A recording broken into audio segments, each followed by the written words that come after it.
Well, good morning again.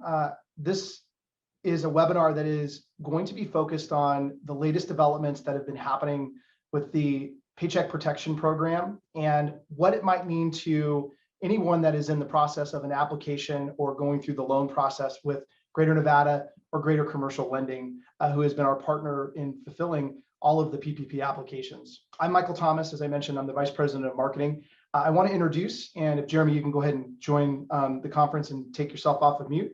Jeremy Gilpin, who is the Executive Vice President for Greater Commercial Lending. And the two of us today, Jeremy is going to walk through a lot of the questions. But again, the goal that we have here today is to really leave you with a clear picture. And if you might be watching this, not live, but on a recording, there'll be very specific instructions on where you fit in the process. But we want to, without further ado, go ahead and get started. One thing I did want to note that is important is if you have particular or specific questions on a application that may be in process, Jeremy and I are not going to be able to answer those kinds of questions today, but you can send an email. We have a team standing by that will go through and be able to answer very specific questions, but we would ask either whether this is live or you're watching this recording, give us just a few minutes rather, and very quickly, we're going to take you through what we think are the major questions that a lot of potential borrowers might be having in the process. So thanks for allowing us to do housekeeping. Jeremy, good morning. Thanks for joining us. Good morning. Thank you, Michael. Appreciate it.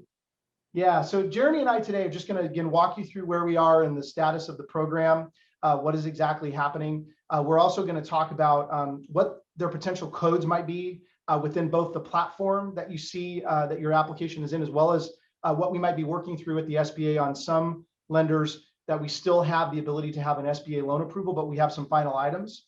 We also want to high level talk about with the PPP being shut down to new applicants at this point in time, there are some other programs that you should be made aware of. Those will not most likely be administered, every one of them, through Greater Commercial Lending or Greater Nevada, but we do want to make you aware of those.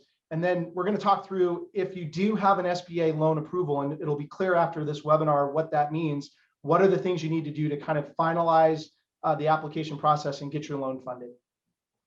So Jeremy, without further ado, maybe you could just very briefly talk about what was the development that happened this week, and ultimately what was the decision that was made by the SBA? Yeah, this week, Michael, the PPP or Payroll Protection Program funding did run out for institutions. They had extended the program through the end of the month, but there were a lot of changes to the program to allow additional types of businesses to come in that had not been previously able to file for either a phase 1 or a part 2 application. So those did exhaust the funds faster than anticipated by the SBA. However, there are some funds that are still left with some CDFIs, and then so there are some outlets there still available. Okay, so to break that down even more tangibly, what does that mean to someone who is thinking, oh, did I wait too long to apply for the PPP program through a conventional lender? The answer to that is? The answer to that is yes. Okay. Yes, through a conventional lender, the funds are exhausted. However, for your CDFIs, your community development financial institutions, they are still available. Nevada does have a couple of those CDFIs in the state that people can still go through and apply. So let's talk about, because I think the audience that we're really speaking to today are individuals who have probably applied through GCL and they may be in a status of waiting. So if you've applied, how would you begin to know whether or not you've made it through that chasm, or you're in a position where you're not able to move through right now?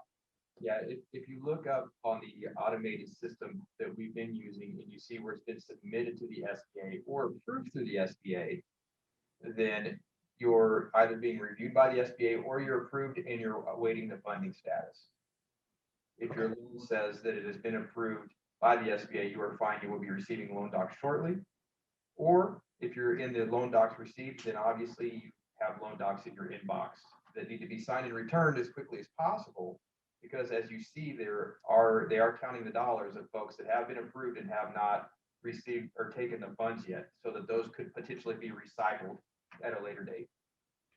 So we tried to create a graphic to make this a little easier, because the system that we have at Greater Commercial Lending is is automated, but we can put this up to show you, Jeremy. So basically, just to kind of make this visual, I'm a visual learner. I know you are, Jeremy, as well, is to make this visual. So we kind of did a red, yellow, and a green. So the red, again, if you see in the system one of these statuses that are showing up as your status, and we're going to show you where you find that in just a second within the system.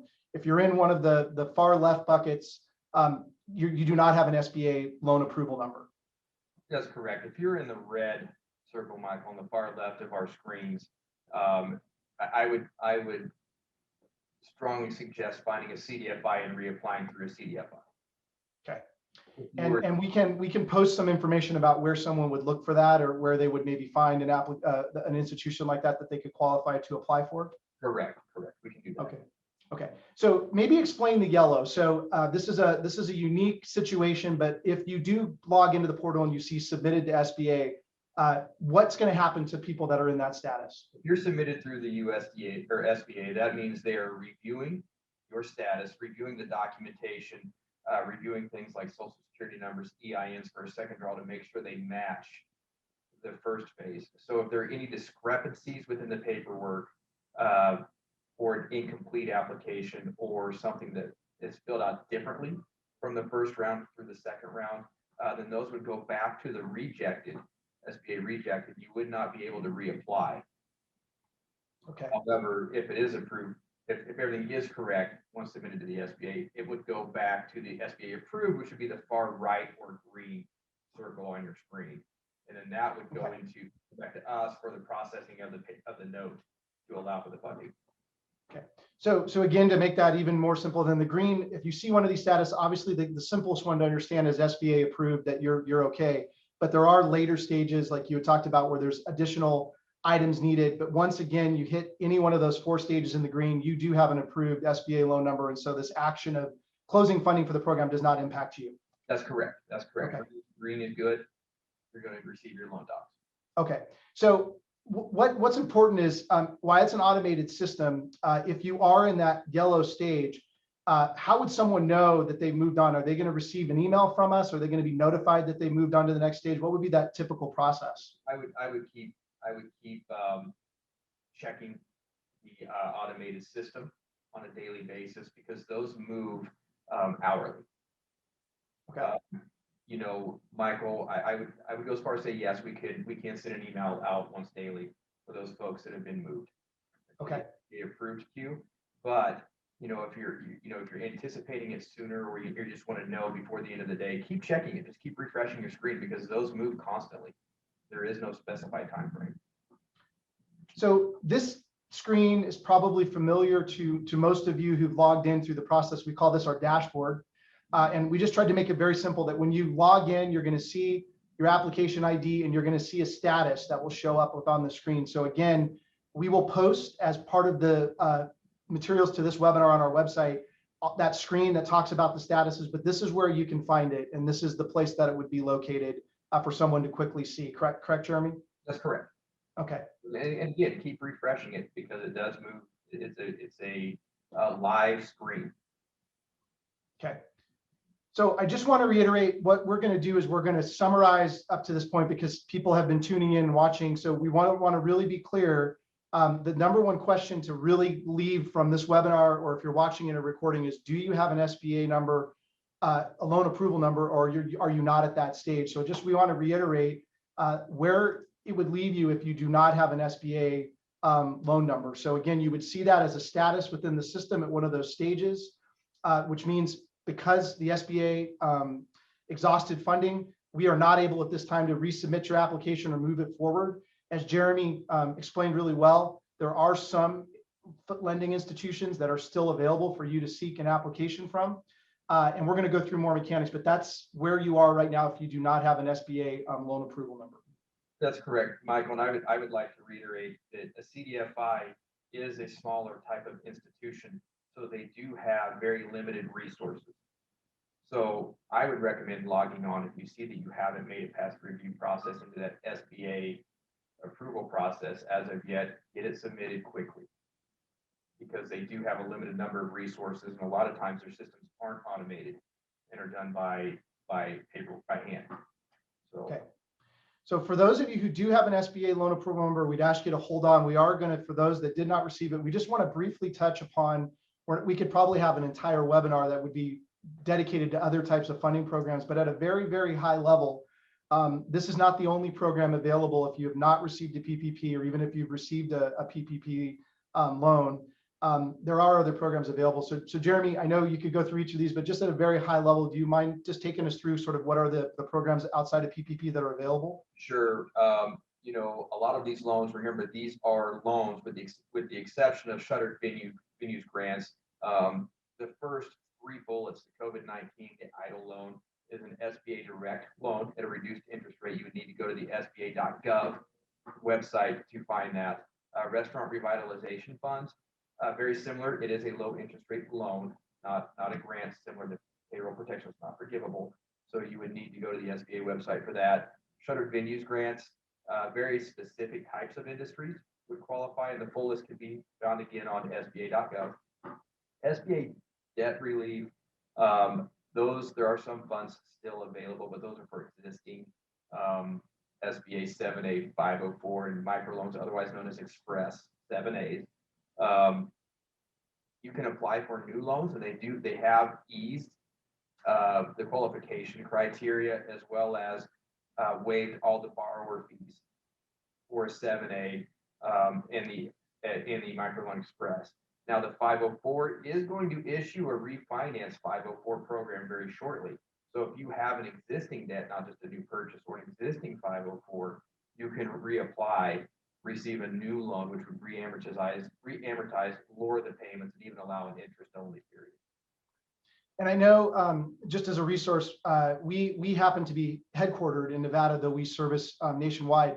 There are small business development centers within each state that are very good at providing counseling and more information on these. We will provide as much as we can, but just encourage you to, if you are in a community that has a small business development center in Nevada, we've been partnering and trying to get some counseling. So I know they can be complicated, Jeremy, but your advice would be, these are good programs, right? Just get through the ability to make them seem complicated. They're probably not as hard as they seem on the face level to get approved for.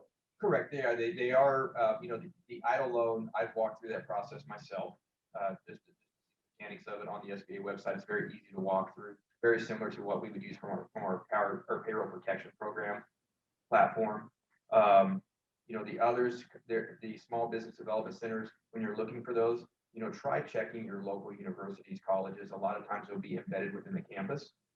You'll look for the, you know, SBDC logo is what typically is used.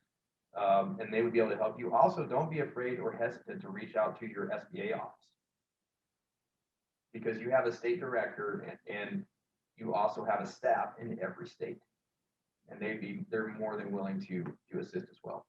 Great. Okay, so just to reiterate, the key delineator of what we wanted to get out of this was, do you have an SBA loan number, and what does that mean for your status? Just to reiterate, there is options available for you. I won't repeat all of them, but now we're going to move ahead to where you may have an SBA loan approval number based on your status within GCL, but you haven't quite got your loan funded yet. So Jeremy, let's talk through what could be some of the reasons why there's still not completion within an application for us at GCL.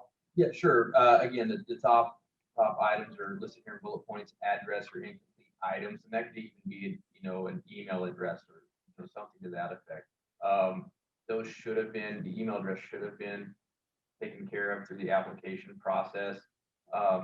But we need physical addresses, not PO boxes, right? And that's a common error.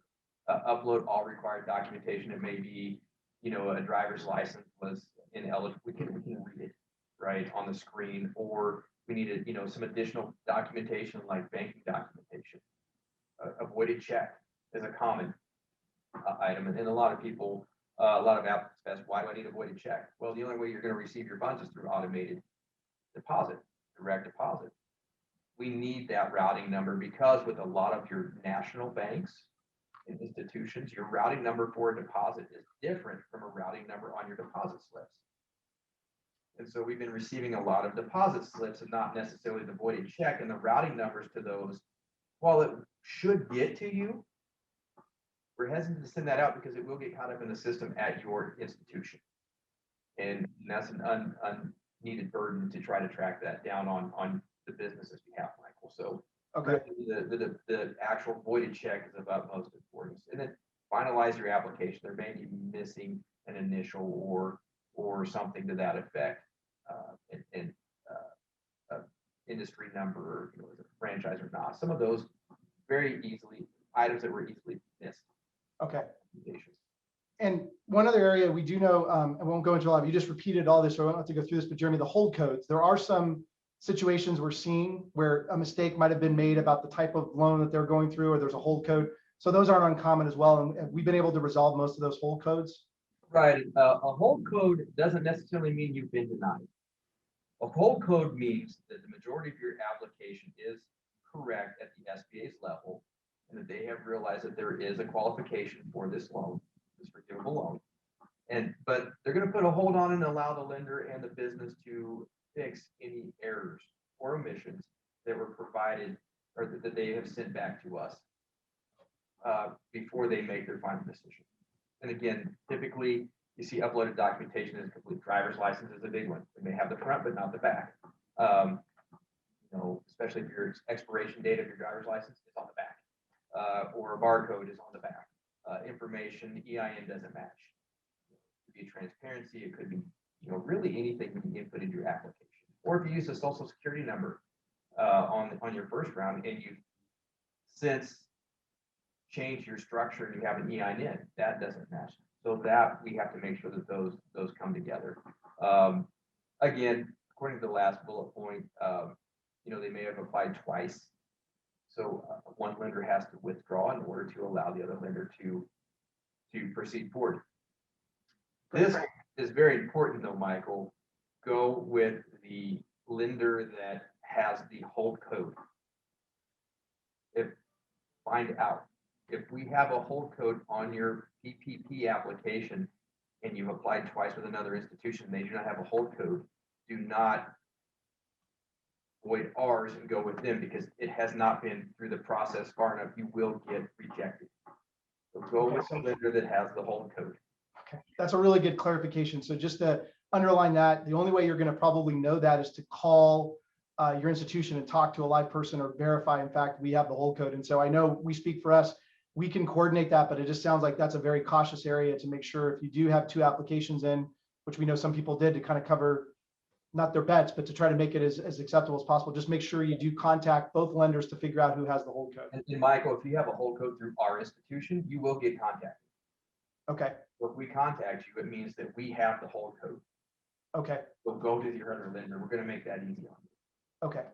So Jeremy, just to kind of pause and look ahead, I know you don't have a crystal ball, but I do know you have been in close contact with our leadership at the SBA, at the federal level, the state level. You're talking to a number of people involved. What are the potentials to happen if you're watching this webinar and you're very disappointed about PPP? I mean, what should people be doing? What at this time to sort of stay abreast of the latest situations? Right.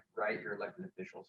Contact the office of your elected officials. Right now, from what we hear, there's a 50-50 chance of a reallocation of funds or allowing some of the community development financial institutions, which is a CDFI. I did receive a question on give the definition of a CDFI, community development financial institution. There is a 50-50 that those may get moved back to some lenders like us so that we could process those applications on a faster basis. But we've already spoken with our congressional leaders. We've already written them. We've already engaged everybody that we possibly can, and we would ask folks to do the same thing. Really the power of the people is what gets movement in these types of programs or this type of allocation. So. Okay. I'm going to pause. I think we've hit everything here. I'm going to let you kind of wrap up anything. We have a few questions that we're going to try to go through, but I just thought I'd leave you with any final thoughts, Jeremy? Anything that you felt like is just really good to highlight again for anybody that, again, is that situation where trying to figure out if they have an SBA loan approved and what they do moving forward. Any final thoughts? Again, regardless of the lender, reach out, check your screens. If they have an automated system on a daily basis. I know there are several other types of institutions that have automated and systems, and they update their screens very similarly. So just keep watching, keep updating your screens. And if you are rejected, please, or you didn't get through the process, please go find a CDFI. Prestamos in Nevada is one that I know is still accepting applications. Make sure that that you're diligent in getting that information into those groups, because again, due to limited resources, they will not be able to move as quickly as somebody would with an automated system. Okay. Well, one of the questions I know we get from time to time is there are a lot of programs that you're available for. What are you available for if you have a PPP or you have already received it? What other programs, if you maybe didn't get a second draw? We found a very helpful table that's at the SBA.gov website. But I guess my short answer is there are abilities to qualify for multiple programs. And it is important that you understand that as you start thinking about maybe applying for a secondary program if you didn't get this round of PPP. Correct. I mean, keep watching the SBA.gov website, because they will keep, usually at the end of the business day, they will release updates for these programs. So, if you can't check it during the day, not to worry, check it in the evening, when your business shuts down and you go home, just log on really quickly, SBA.gov, disaster relief, and they do a pretty good job of keeping the programs updated. Okay. And for those that are watching the webinar live or potentially watching a recording, if you want to hold your phone up right now to the screen, if you have a camera on an iOS or an Android device, if you hold your camera up, it'll automatically take you to the URL that you see at the bottom of your screen right there. So this is just something that you can get to it. Bookmark this page. This has the latest information. And once you get to this part of the SBA site, it does have a link to the full table of availability. And to Jeremy's point, checking it on a daily basis, it does change fairly rapidly. You'll be the first to know that things might be changing. So Jeremy, when you look ahead, I know you've talked to businesses. We've helped thousands of businesses as we're going through this. I guess if you were to characterize, if you're a business that maybe didn't get PPP, there's a sense to be frustrated. But I guess back to that there's new programs being developed all the time. What are advice to stay abreast of guaranteed lending programs that might be coming down the road? I know we try to do our best, but what do you think is a great way to just stay plugged into what might be happening? Because we know a lot of the business owners are busy running their business. So how would you recommend they stay in tune? Several, again, check with the SBA.gov website. If you're in a rural area, check with USDA. Go to USDA.gov or USDA.org, I think is the actual website. Just check with your lending institutions. A lot of times their websites will be kept up to date as well. And again, stay abreast. Michael, as easier as simplistic as it sounds, go to Yahoo. Yahoo and check late breaking news. The Transportation Act has several little nuggets in there for rural areas on the infrastructure bill that's been introduced from a USDA perspective. If you live in a farm community, go to FSA, Farm Service Agency's website, and that's a USDA program. They have programs as well for distressed farmers in agricultural areas. Again, just spend that extra, 5 minutes a site. And there's only really 3 to 4 to check. And that will keep you abreast of it. I did have one question, Michael. If you have an application submitted in verifier mode and additional funding becomes available, do you have to start all over, or can that data be used? Yeah. It can definitely be used. We're still going to continue to verify and check information on applications. Our back office is not shutting down. Until the last bell tolls, we're going to keep moving applications forward, so that if funding does become available, those businesses that had submitted with us previously will be first in line to have their loan submitted to the SBA. And I do know another question that's in that same vein is I know there are times when it may not look like your application has changed, and I know we can't answer each one of those, but I just want to reiterate, if someone does email into our email address that we'll put it on our site, we will work with that borrower to understand where we are in the process. That's correct. And what's different from GCL, when we started this program, we committed to having actual underwriters, lenders, analysts on the phones. You're not getting a call center. You're getting an actual person that can look into the system and tell you what the issues are. Great. We did have a question, and I think we will follow up with this, but just to make sure that everybody knows, we have disabled the application link on our website. However, if you are in the process of applying for a loan at any stage with GCL, that link to the application portal is still live, and that is how you would access to find where your application status is. Because we wanted to clear up confusion for potential new borrowers not to go in and start applying, that is hidden to the public. So again, check your email. And if you are having a hard time finding that link, please send an email into us at that email address that we showed earlier, and we'll leave you with that as well. And that's how you could find out exactly what your status is if you're not finding access to that link. Correct. We shut down the application process, A, because there are no, the funds are no longer available, but B, we wanted to concentrate on the businesses that had already submitted an application with us and make sure that their application gets reviewed and pushed so that funds do become available there first. Great. Well, we are at time. We wanted to keep this to a half an hour, webinar. I want to thank you, Jeremy, very much. And I do know not everybody will get to see it, but literally for all of the folks that have been behind the scenes and processing and working on applications for businesses, I just want to say, for Greater Commercial Lending and Greater Nevada Credit Union, we take seriously the trust that you put in us to try to get these applications through and the lending process going. We're working as tirelessly as we can. And I do know, from Jeremy, you are talking to people on a day-to-day basis. And so while we can't forecast the future, what Jeremy said, I just want to reiterate those emails, those reach outs to congressional offices to let them know the situation that you're in. They do matter because we can be one voice, but we're not all the voices out here. But we are very passionately explaining the need for these funds. And I do know from everybody that we're talking to, the goal is to keep as many businesses alive through this process and back to thriving again. And obviously we've all been through a very hard year. So I just want to reiterate what Jeremy said, it's not too soon to reach out to your congressional delegation or the senators in your individual districts to let them know how important it is to keep this program going if at all possible. Thank you, Michael. I appreciate all the businesses out there. Thank you. Thank you. Thank you for keeping your people employed. Thank you for keeping your communities viable and alive through this. I know it's been tough, very tough. But that resolve and that passion that will get us through this. Yep.